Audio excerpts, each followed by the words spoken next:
Lotta, Juli und Susanne da hinten. Und ich und der Wanderanhänger.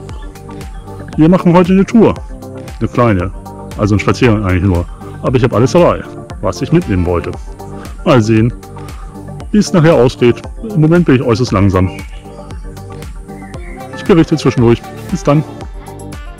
Die erste Hürde haben wir gerade geschafft. Das heißt, der Wanderanhänger und ich und Lotta habe ich leider nicht mehr. Die läuft jetzt da vorne bei Susanne mit. Bei Susanne und Juli. Aber die erste kleine Hürde kriegen wir geschafft. Hier ist ein kleiner Anstieg. Der Anhänger läuft mit, allerdings werde ich, glaube ich, ziemlich langsam. Nämlich so sieht es aus. Da konnte ich die Damen überholen, weil Juli schniffen musste. Aber jetzt kriechen sie hinter mir. Aber es geht auch auf diesem Weg durchaus mit dem Hänger voran. Mittlerweile kommt es mir fast vor, als wäre es normal, wie ich hier längst laufe. Dass es halt bergauf ein bisschen langsamer geht, bergunter ein bisschen schneller, das ist Berghügelchen und Hügelchen hoch. Und in der Ebene fühle ich mich bestens. Keine Rückenschmerzen, nichts vom Rücken aus zu merken. Das war herrlich.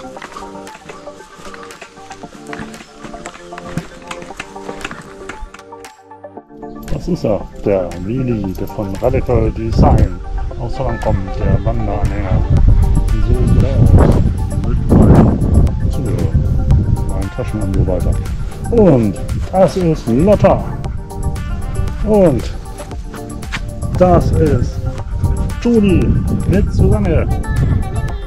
Und das bin ich, der Michael. Ja, viel Spaß mit dem Teil.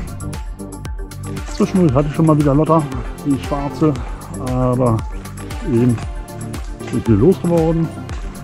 Und es ist auch so angenehmer, aber mit Hund geht es genauso gut, um den Bauch herum gespannt. Kommt man auch voran.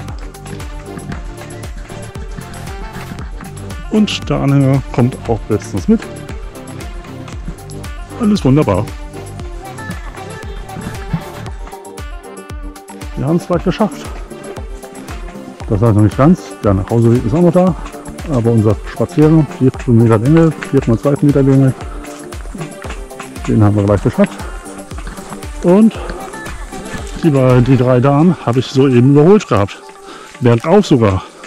Also, man kann doch relativ flott unterwegs sein. Mit dem Wheelie. Mit dem Wanderanhänger von Radical Design.